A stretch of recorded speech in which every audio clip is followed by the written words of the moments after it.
सर्वांना सप्रेम जय भीम. वाचन करीत आहो बुद्ध आणि त्यांचा धम्म, प्रथम खंड, भाग 5 यामधील दुसरा पाठ. दार्शनिक कपिल. प्राचीन भारतीय दार्शनिकात कपिल सर्वाधिक महत्त्वपूर्ण आहे. त्याचा दार्शनिक दृष्टिकोन अद्वितीय होता. तो फक्त दार्शनिकच नव्हता, तर तो एकटाच दार्शनिकांची एक परंपरा होता. त्याच्या दर्शनशास्त्राची तत्त्वे आश्चर्यचकित करणारी होती. सत्यासाठी प्रमाण आवश्यक आहे, हे सांख्य तत्त्वज्ञानाचे प्रमुख तत्त्व होते. प्रमाणाशिवाय सत्याचे अस्तित्व नाही, असा त्यांचा आग्रह होता. सत्याची सत्यता सिद्ध करण्यासाठी कपिलाने दोन प्रमाण मांडले: अनुभूती आणि अनुमान. अनुभूतीचा अर्थ इंद्रियांच्या माध्यमातून विद्यमान वस्तूंची चित्ताला जाणीव. अनुमानाचे तीन आयाम आहेत. एक, कारणावरून परिणामाचे अनुमान. जसे मेघ उपस्थित आहेत म्हणून वर्षा होईल, हे अनुमान.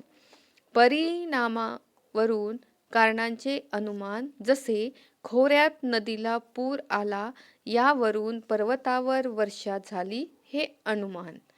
समानता सदृश्य अनुमान. जसे मनुष्य एका स्थानाहून दुसऱ्या स्थानी जातो म्हणून तारे स्थान परिवर्तन करतात, हे अनुमान.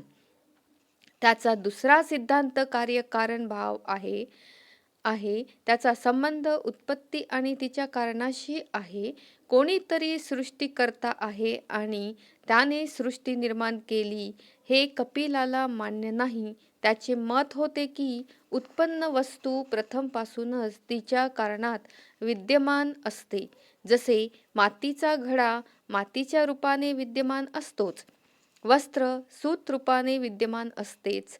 याच तर्काचा आधार घेऊन कपिलाने सृष्टिकर्त्याचे अस्तित्व नाकारले. आपल्या मताच्या समर्थनार्थ त्याने इतर अनेक तर्क दिले. असत कधीही कार्याचे कारण होऊ शकत नाही. यथार्थाने नवीन निर्मिती काहीही नसते.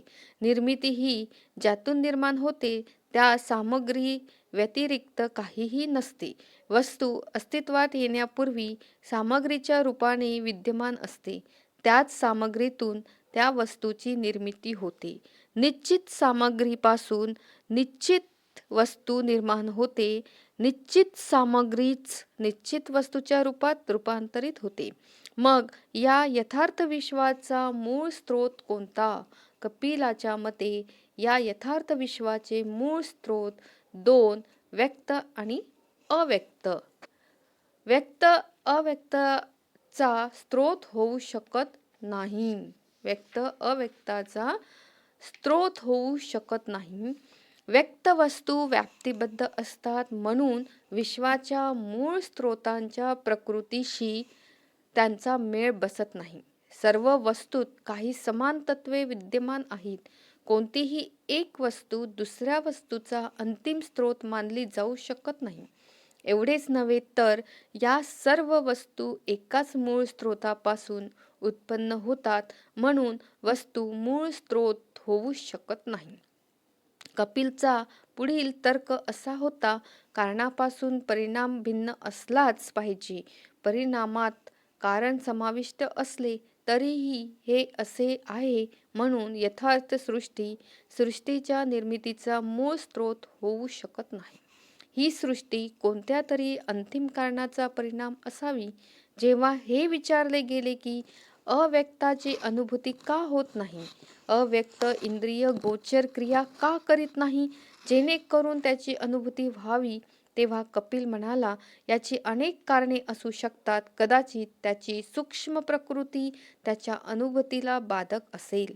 उदाहरणार्थ, काही वस्तूंच्या अस्तित्वाबद्दल शंका नाही, पण त्यांची अनुभूती होत नाही. अव्यक्त कदाचित आपणापासून इतक्या दूर अंतरावर असेल की त्याची अनुभूती होत नाही. कदाचित एखादी तिसरीच वस्तूमध्ये बाधक झाल्याने अनुभूती होत नाही. कदाचित अव्यक्ताचा तदृश्य पदार्थाशी संयोग झाला असेल म्हणून अनुभूती होत नाही. कदाचित एखादी दुसरी प्रभावी अनुभूती घेणारा मानसिकदृष्ट्या दुर्बल असेल किंवा अनुभूतीसाठी त्याची इंद्रिये असमर्थ असतील म्हणून अनुभूती होत नसावी. या विश्वाच्या उत्पत्तीचे स्रोत कोणते?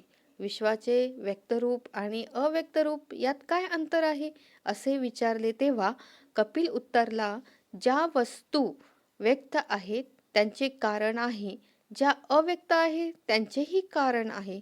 हा स्रोत नित्य आणि सर्वव्यापी आहे. व्यक्त वस्तू गतिशील आहेत, विविधांगी आहेत. सर्वांची उत्पत्ती त्या मूळ स्रोताशी निगडीत आहे.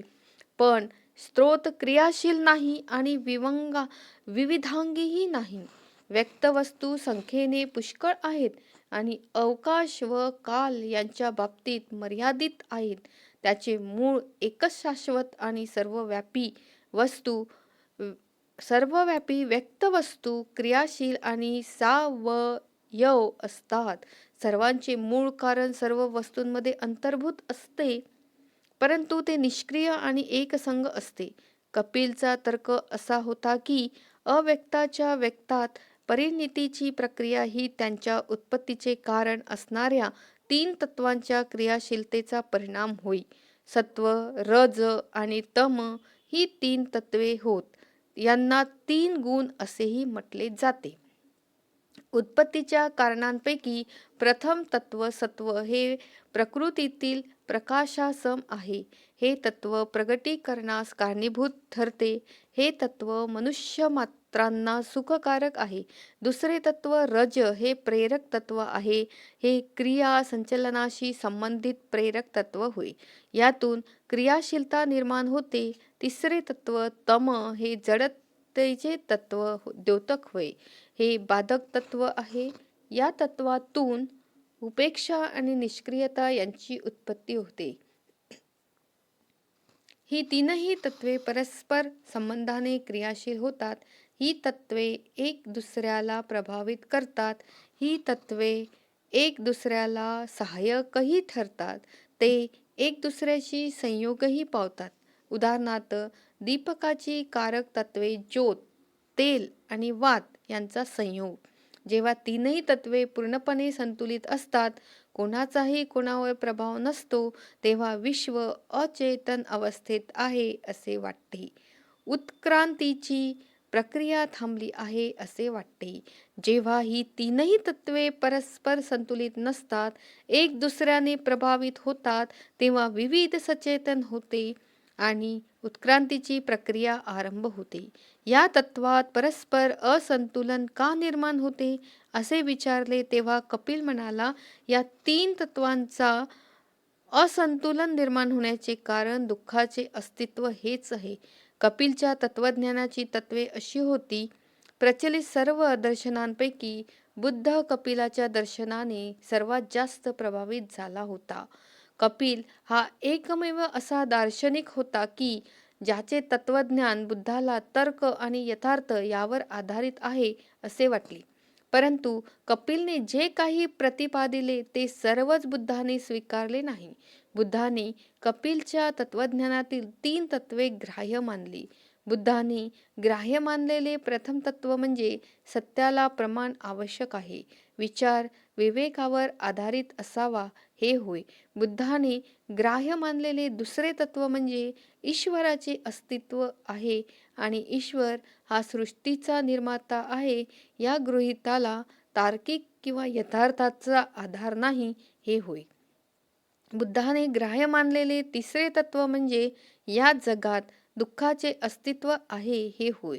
कपिलच्या बाकीच्या प्रतिपादनाची आपल्या उद्देशांशी विसंगत आहेत असे मानून बुद्धाने उपेक्षा केली.